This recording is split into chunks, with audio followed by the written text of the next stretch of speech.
and welcome back to another The Demonized Idle RPG guide. This is Demonized. I hope everyone's having a great time right now. It is the start of summer for us down here in the south, and man is it hot. Today we are going to be going over the Minion tab down here, and we'll hop right into it with how do we collect these normal minions here. Over here in the shop, at the very top, minions. That's it. That's the only place you can get them, just from there using blue gems. You've got different tiers, different rarities of minions. You can either draw them or combine into them. The yellow bar down here will tell you how many copies of that minion you have and how many you need to combine it into the next tier. You can also equip one minion to give you these summon effects. You can summon one minion. So I always recommend just summoning, there's really no other option. Summon the highest tier minion that you have. You'll get the most summon effect out of it. Every minion also has this possess effect, which will just be active all the time, whether you're summoning the minion or not. Every time you collect a new minion or combine it, you will get a collection point. Just like items and skill stones and accessories, they have this collection. They'll give you passive stats. These are very nice. So like I said, anytime you collect a minion for the first time, you'll get a collection point and you'll get its passive stat. Anytime you combine a minion, you will get 1 point. So if I combine this Novice Knight here,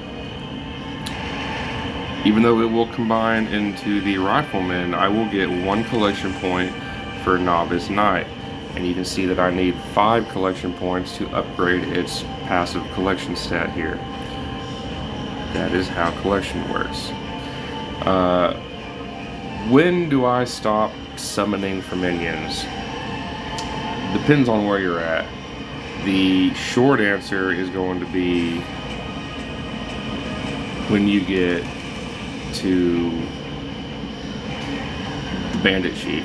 Forgive me, I lost my train of thought there. The Bandit Chief is going to be early on when you stop summoning for minions. As soon as you get him, you're good until, I'd say, Inferno. Bandit Chief carried me through hard difficulty, through hell difficulty, and now that I'm in Inferno, I've got a couple of mythic minions. The reason I say that is because when you collect the Bandit Chief, he gives you a massive dexterity increase, and it's substantial. Also, if you go here to the Summon tab and click on the magnifying glass near Minion, you can see that the mythic chance is incredibly low. My minion level or draw level is level 7, and that's how low it is. For reference, my attack skill is also level 7, and it's 5 times as good as my minion summon level. So early on, up until Inferno, just get the Bandit Chief and call it a day. After you get to Inferno, maybe at the late stages of Hell, then you can start summoning again, try to get some mythic minions. Ultimately, you want to be done when you have all of the mythic minions at least once. But more than anything, Whitebeard. Nothing special on his possessive effect, but his collection effect, 7.5% penetration chance. So Whitebeard's going to be the main minion that you want. Try to get all of them at some point. I'm going to be stopping when I hit Whitebeard for a good minute. And that should do it for the basic minion summoning we have here. At the top of this list we also have Phantom. And I believe you unlock Phantom late hard, maybe early hell, I don't remember. I don't think there's even a tab for it to check when you reach it. It'll just pop up when you get there. But we'll go in here and look at Phantom. If you do have it unlocked, or when you get it unlocked, this is what it looks like. This is basically just more passive stats. They require this, if you've been getting these purified waters, that's that blue next to above awakening. That's what that currency is the purified water, or the holy water. I don't remember which one it is. And awakening your phantoms is going to give you these passive stats on the right side of the screen. Min attack increase plus 600. That is obtained through awakening your phantom. Leveling up the phantom is going to upgrade their possess effect and give you more ways. It'll unlock the other awakening slots. Got tongue-tied there. Kind of like surmounting skills. You have to level up a minion to a certain level to unlock the ability to even get it to the next awakening. I don't know if I have an example here. There we go. Level 9. I have to get the minion to level 9, which means I gotta draw copies of it and level it up to upgrade the passive stat on the right. When do you stop summoning here? It's a good question. Honestly, I haven't put too much into this, and you shouldn't either until late game. When you first unlock it, I would drop maybe 200,000 blue gems into it, and the reason for that is simply because it costs so much. It costs 5,000 blue gems to do an 11 summon and 15,000 blue gems to do a 35 summon. Insanely expensive. So when you first unlock it, drop 100,000, 200,000 to get some good legendary phantoms here, and level them up, awaken them as you see fit. You do have a level up all, which is nice. You have an awaken all, which I don't recommend. Go through the passives here and level up the awakens as you need. Right now, like Resurrection Chance is going to be a big one I want to get done. Skill damage is great. You have to go through here and figure out which ones you want to upgrade first and do those ones first. Don't do the awaken all. I want you to pick and choose which one you want to awaken individually. So drop a couple 100,000 blue gems, get yourself some phantoms going, some extra passives, and leave it alone. It'll be a late game investment once you get everything else kind of where it needs to be. So that's phantoms. I'll make another video at some point going over which phantoms are going to be the most important, which ones we want to get, and level up all the way. So that's all for this screen. So now we move over to monster. We have 4 monsters that we can summon with us into battle, and they each have pieces of gear they can equip to add to our stats. How do we unlock these monsters? It's going to be through the adventure here. So we're going to go over to easy. And if you count, we have 8 different zones in each level that we can go through. Each zone has 15 to 30 stages, but there's 8 zones per level. When you beat a zone, you unlock the Dominion. When you beat the Dominion, you unlock the field boss. Each zone has 3 field bosses, and this is how you're going to be getting your monsters. So 8 zones, 4 monsters. We can deduce from that the first 2 zones are going to be related to your first monster. As soon as you beat Green Meadow Boss, you will get your first monster. Then you have to pass another zone, and then once you get to the 3rd zone and pass that field boss, you'll get your second monster. This is also how we're going to be getting upgrade materials for these monsters. Every time you beat a field boss for the 2 zones that are related to it, you'll get these materials in the bottom left here where it says level up, to level up your monster. These field boss runs reset every day. I explain this in my dailies guide, and you'll want to do these every single day to get these materials and level up your monsters. So again, first 2 for the first monster, second 2, 3 and 4 are going to be for second monster, 5, 6 for the third, 7, 8 for the fourth monster. Once you get through all the first easy levels here, you should have all your monsters, if I'm not mistaken. And then it continues in that pattern all through all the challenges. So right now I'm in Inferno, and these first 2 will give me 1 material for leveling up the first monster. When you level up the monster, you see we got, every time you level up, you got these stat points.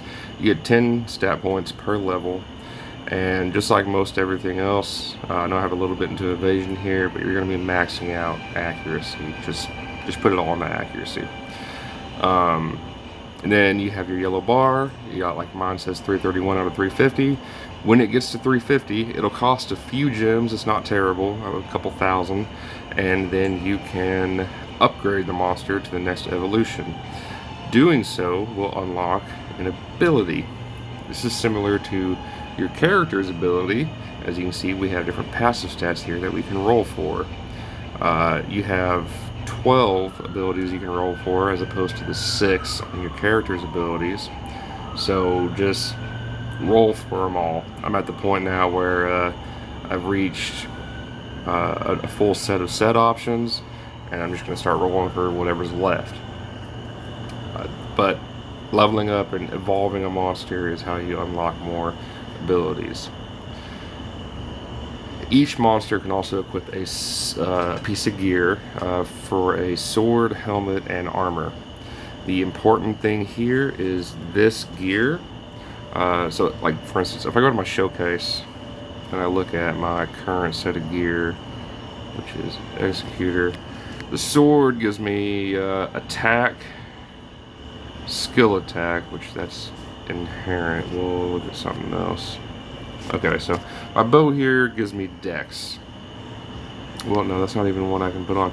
The point is, attack percent, accuracy on your helmet. Okay, so that's what you get in the showcase, and it's a very low amount compared to what you have when you equip your helmet. So I have more stats here I can work with. It's the same thing with your minions. It's basically just you get to equip 2 pieces of gear, but since you have 4 monsters, you get to equip additional 8 pieces of gear per slot, or 4 pieces. Yeah, 4 pieces of gear. Sorry, I'm trying to get through this without making it too long, and I'm doing a horrible job. So let's finish it. Long story short, this gear is just like equipping it to your character, meaning you get all the stats you get as you would from equipping it to your character, including the refine option. So, sword, you want to go for refining skill attack. Helmet's going to be accuracy percent. Armor is going to be resurrection chance percent. These refining the gear that your monsters have equipped does apply to your character as well. And that's basically monsters. Once you reach Inferno, I think it's the Deadly Bridge. It could be Inferno Snowy Village. That's probably what it is. When you reach Inferno, whatever, you unlock Monster Affinity over here in the right middle of the screen. Oh, by the way, change is just to change the skin of your monster. As you unlock the stages, they, evolve, and you can make it look like whatever you want. It doesn't make a difference to the stats. Up to you. Affinity will unlock when you hit the Inferno stage, and this requires this blood goblet to summon these affinities. You kind of see here what's going on. If I collect, so I have stage 1 here. If I collect one of every one of these stage 1 affinities, I will get a Strike of Darkness chance, a Strike of Darkness 1x chance plus 21%. You can see stage 2, it goes down a little bit. Stage 3, it's a 2x chance, so it's a different type of Strike of Darkness. I'll hopefully be able to go over Strike of Darkness and their chances and what they actually mean later on. It's just another multiplier. It's good to have. Oddly enough, I just noticed this. For instance, on level 1, Strike of Darkness 1x chance, That was like a plus 5% when I just acquired all 4 of these affinities. So it appears upgrading them also upgrades the chance of your Strike of Darkness that you're getting here, which is nice. I could be wrong. I'm going to double check that. You know what? Let's just do some. So we need these blood goblets to summon monsters. Summon. And I'm going to auto this and summon the rest. It takes quite a bit, but you get these from idly farming, and you get quite a bit per day, at least enough to do, you know, 2 or 3 35 pulls. And we have no options to upgrade. I didn't see any Strike of Darkness chances go up, so maybe it's all in my head. Someone who just unlocked this, let me know in the comments.